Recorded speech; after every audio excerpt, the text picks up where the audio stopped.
हरे कृष्णा। तो आजकल एक बहुत बड़ी समस्या है कि लोग आत्महत्या कर रहे हैं।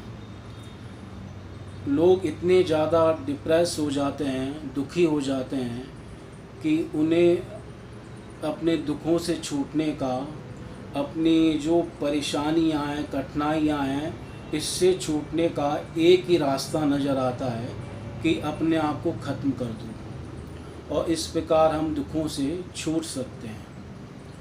तो कई कारण हैं आत्महत्या के, पर उसमें जो सबसे मेन कारण है कि लोग दुखों से छूटना चाहते हैं। तो प्रश्न ये है, क्या वास्तव में कोई आत्महत्या करके अपने दुखों से छूट सकता है, या आत्महत्या करके और ज़्यादा दुख उसके ऊपर आ जाएंगे? तो शास्त्र कह रहा है कि आत्महत्या जो है बहुत बड़ा पाप है, महापाप है। जैसे किसी को मारना अपराध है, पाप है, तो वैसे ही अपने आप को मारना भी अपराध है, पाप है। इसको सामाजिक दृष्टि से भी अपराध माना गया है, और आध्यात्मिक दृष्टि से तो ये बहुत बड़ा महापाप है। आप अपने जीवन को ऐसे खत्म नहीं कर सकते। तो इससे दुख कम नहीं होंगे, क्योंकि आपका अस्तित्व तो बना रहेगा। आपका शरीर खत्म हो गया, इसका मतलब ये नहीं कि आप खत्म हो गए, आप तो रहोगे।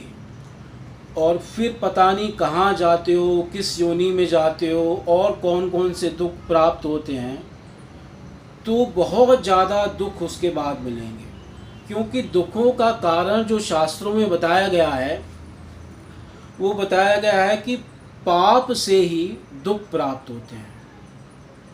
जो व्यक्ति जितना पाप करता है उसको उतने दुख प्राप्त होते हैं, और जो जितना पुण्य करता है, तपस्या करता है, त्याग करता है, उसको उतने भोग, उतने सुख प्राप्त होते हैं।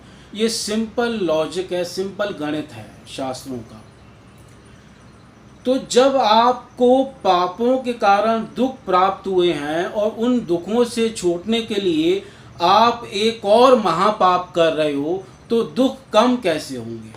वो दुख तो और ज़्यादा बढ़ जाएंगे। इसलिए ये कोई भी रास्ता नहीं है कि हम जो है अपने आप को ख़त्म कर दें और सोचें कि हमारे दुख समाप्त हो जाएंगे।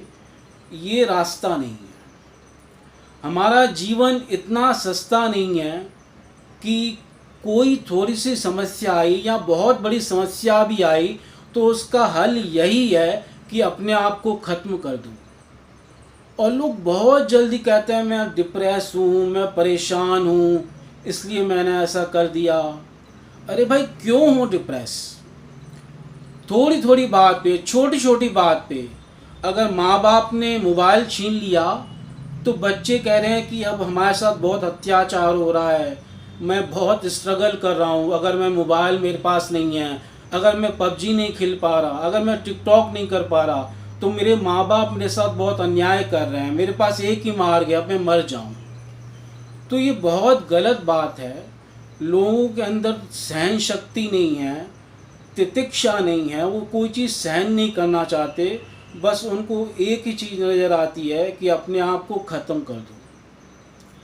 तो इससे दुख और ज़्यादा बढ़ जाएंगे, दुखों में और ज़्यादा वृद्धि हो जाएगी। सबसे बड़ा दुख तो यही है, अगर आप समझो कि इस समय जब आपके पास शरीर है, हम लोग जीवित हैं, तो हमारे पास स्वतंत्रता है।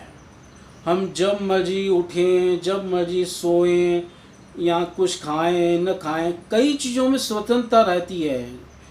कुछ भी करें, चाहे टीवी देख लें, कौन सा चैनल देखें, कई चीज़ों में है स्वतंत्रता। पर जैसे ही आपने शरीर त्याग किया, आप पराधीन हो गए। अब आपकी स्वतंत्रता खत्म हो गई। अब आप किसी से बात नहीं कर सकते, कुछ बोलोगे तो कोई आपकी बात सुन नहीं सकता। आप हर तरीके से अधीन हो गए हो, और आप सोच रहे हो कि मैं मर के जो है सब कुछ ख़त्म हो जाएगा और मैं कहीं लेट जाऊंगा और बस सब शांति हो जाएगी। तो ऐसा कुछ नहीं होने वाला। ये कष्ट, ये जो दुख हैं और ज़्यादा बढ़ जाएंगे। इसलिए ये कोई रास्ता नहीं है, ये कोई उपाय नहीं है। ये मनुष्य शरीर बहुत कीमती है, इसका जो है ऐसे व्यर्थ मत गवाइए। शास्त्रों में कहा गया है, भागवत में कहा गया है कि देवता लोग भी तरस रहे हैं इस मनुष्य शरीर को प्राप्त करने के लिए। वो बड़ी प्रशंसा करते हैं कि वो बहुत भाग्यशाली लोग हैं जो भारत भूमि पे जिनको मनुष्य शरीर प्राप्त हुआ है, और हम इसको ऐसे ही ख़त्म करना चाहते हैं। तो संसार में कष्ट जो हैं लगे रहेंगे, परेशानियां जो हैं लगी रहेंगी, इनको सहन करना सीखिए। भगवान ने गीता में कहा तान तितिक्षस्व भारत।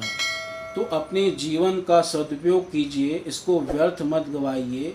आत्महत्या किसी समस्या का समाधान नहीं है, और अपने हृदय से ये बात भी निकाल दीजिए कि आप ख़त्म तो सब कुछ ख़त्म हो जाएगा, बस आपका शरीर ख़त्म होगा, आपका अस्तित्व बना रहेगा, और दुख जो हैं पहले से ज़्यादा हो जाएंगे। हरे कृष्ण।